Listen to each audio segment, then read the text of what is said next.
이재갑 교수 나오셨습니다. 어서 오십시오. 안녕하세요. 네. 안녕하세요. 아유, 고생이 많으십니다. 어제는 또 생활치료센터에 파견 근무 가셨다고 들었습니다만. 아, 예. 네. 어제 이제 영등포구에 생활치료센터가 이제 한 2주 전에 오픈이 됐고요. 이제 영등포구 안에 있는 병원 3군데에서 같이 좀 운영을 하고 있습니다. 그래서 어제 생활치료센터 방문했더니 이미 한 80여 명 넘는 환자들이 이미 입원해 계셨더라고요. 근데 환자들이 많이 힘들기는 하지만 꿋꿋하게 이겨내려고 노력하고 있고요.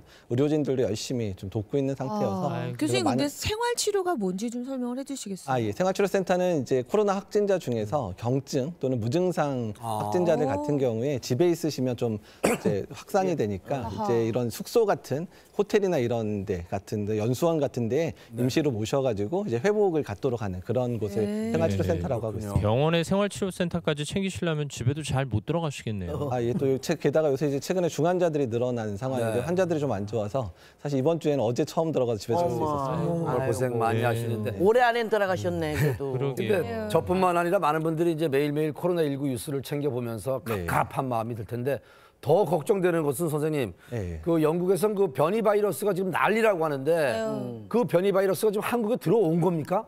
일단 한국에 들어오던 영국에서 사시다가 들어오신 분 중에서 이제 3명 그리고 어제 2명 확진돼 5명이 지금 현재 확진이 된 상태고요. 영국의 변이 바이러스 같은 경우에는 일단은 이제 전파력이 좀 강해진 게 아니냐라는 얘기가 있는데 뭐 치명률은 좀 그렇게 많이 늘어나는 것 같지는 않다라고 알려져 있습니다. 근데 이제 예전에도 자꾸 이제 그 치명률 뭐 변이 뭐 이런 얘기가 많이 나왔었는데 한 3, 4개월 전에도 뭐 6배나 이제 전파력이 센 바이러스 나왔다고 얘기 들으셨잖아요. 근데 실제로 사람 간 전파 사례를 보니까 그때도 한 10% 정도 증가됐다 이런 상태가 있었었거든요. 근데 이번 바이러스도 최근 어제 이제 영국에서 공식 발표한 걸 보니까 처음 이제 그 변이되지 않은 바이러스에 비해서 이제 전파력이 강해지는 정도는 한 7, 8% 정도 늘어난 것 같다. 이렇게 증명이 됐기 때문에 그러니까 걱정은 할 수는 있지만 너무 크게 공포감을 가지실 필요는 없을 것 너무 같아요. 공포를 가지면 안 초기라 전파력이 좀 과장되기도 하는 모양이군요. 예, 그렇습니다. 이게 초기에는 이제 실험실적인 그런 결과들이 주로 나오니까 좀 강하게 나올 수 있지만 실제로 사람 간 전파 양상은 실제 전파되는 양상을 보고 결정해야 되기 때문에 조금 다르게 나올 수 있습니다. 근데 교수님, 이 변이 바이러스가 이게 이렇게 난리잖아요. 근데 얘도 변이 바이러스가 변이 된 그 사연이 있을 거 아니에요. 그게 그 사연이 노사연이었으면 좋겠는데 뭔 사연이 꼭 있을 거란 말이죠. 변이되는 특별한 이유가 왜 그렇게 밝혀지나요? 됐는지.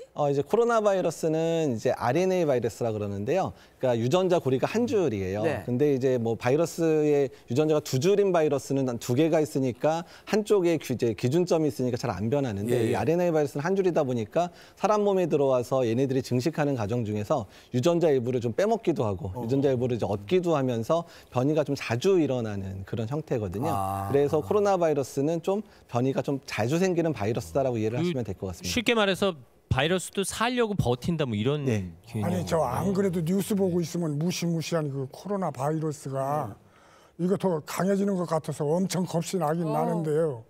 일단은 이제 사실 코로나 바이러스만 이렇게 변이를 일으키는 건 아니거든요. 우리가 매년 이제 유행하고 있는 인플루엔자 바이러스도 매년 조금씩 유전적 변이를 가지고 있기 때문에 그래서 저희가 맞는 백신도 매년 조금씩 이제 바이러스를 바꿔서 현재 만들고 있기 때문에 현재 그런 유행 양상이나 이런 것들을 보고 이 바이러스가 실제로 문제가 될지 아닌지는 연구 결과를 좀 더 보고 기다리시면서 확인하시면 좋을 것 같다는 생각이 듭니다. 어쨌든 전파력이 강해진 건 사실이잖아요. 예, 그렇긴 합니다. 영국 내에서 지금 유행 자체가 좀 더 극심해지는 양상이 변이된 바이러스 때문이 아니냐 얘기를 나오고 있는데요. 근데 실제로 이 변이된 양상 자체가 실제로 영국 내에서 변이된 바이러스만 때문인 건지 아니면 현재 영국도 겨울이기 때문에 사람들이 실내 활동도 많아지고 확진자가 많으니까 서로 전파력이 강해진지는 현재 연구를 하고 있는 상황이거든요. 어떤 연구 결과를 봐야지 일단 확실하게 이 바이러스가 변이 때문에 심각해진 건지 아니면 영국의 내부 사정 때문에 심각한 건지는 확인이 가능할 것 같습니다. 아니 근데 기껏 개발했는데 이거 안 듣고 그러면은 이거 문제 있는 거 아니에요. 백신의 효과 여부. 예. 일단은 이제 바이러스의 구조 자체가 아주 많이 변하진 않았거나 1% 정도 변했는데 구조가 변하게 되면 이제 백신을 맞고 우리한테 생긴 항체가 제대로 작용하지 않을 수도 있는데요. 일단 이 유전 변이를 확인했던 연구진들 같은 경우에는 이 변이 수준이 높지 않기 때문에 현재 나오는 백신 자체의 효과가 떨어지진 않을 것 같아 예측은 하고 있고요. 현재 영국에서 주로 유행을 하고 있는데 영국에서 지금 백신 접종이 이루어지고 있잖아요. 네. 그러니까 접종하신 분들에서 이 바이러스 잘 걸리는지 안 걸리는지를 확인하면 실제로 정말 백신 효과가 떨어지는지도 확인이 가능할 것 같습니다. 네, 그야말로 시청자 여러분이 가장 기다리는 소식은 백신일 것 같아요. 그렇죠. 근데 새로운 백신과 뭐 계약이 체결됐다 이런 얘기가 들리던데. 네, 일단은 이제 2가지 백신 계약이 좀 갱신이 됐습니다. 그래서 일단 얀센 백신 같은 경우는 원래 400만 명분 맞기로 한 걸 600만 명 맞는 거로 해서 확대해서 계약이 됐고요. 네. 화이자하고도 워낙에 1월 달쯤에 계약될 줄 알았는데 좀 당겨서 계약을 해서 1000만 명분 계약을 이제 서명까지 다 해서 국내에 들어오는 게 확인이 됐고요.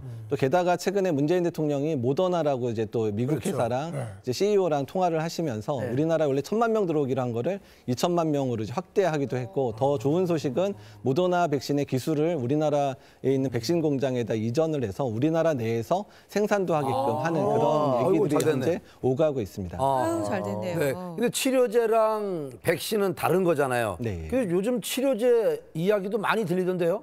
예, 그렇습니다. 최근에 이제 셀트리온이라는 회사에서 네. 항체 치료제라 그래서 이제 그 바이러스가 내 몸에 들어왔을 때 초기에 이 바이러스를 차단할 수 있는 항체를 대량으로 주입할 수 있는 그런 게 이제 2단계 연구가 끝났고 이제 그거에 대해서 신속 승인이라 그러죠. 이제 네. 최종 연구 끝나지 않았지만 먼저 환자한테 급하게 사용이 가능할 수 있도록 이제 신청이 이제 어제자로 됐거든요. 예. 아마 이제 2, 3주 정도의 과정을 거쳐서 환자한테 직접 사용이 가능한지 승인이 될 것 같고요. 또한 3단계 연구가 현재 준비 중인데 내년 상반기에 이 연구까지 마치게 되면 공식적으로 출시가 돼서 지금 코로나로 인해서 고통을 받는 그런 많은 사람들에게 치료를 해서 중증으로 진행되는 거를 막는 그런 용도로 사용하게 될 것 같습니다. 네, 희망을 가져보겠습니다. 그럼에도 불구하고 국민 여러분 지금 연말연시 모임도 못 갖고 고생하시는데 거리두기 단계가 강화돼도 확진자 수가 좀처럼 내려앉질 않아서요.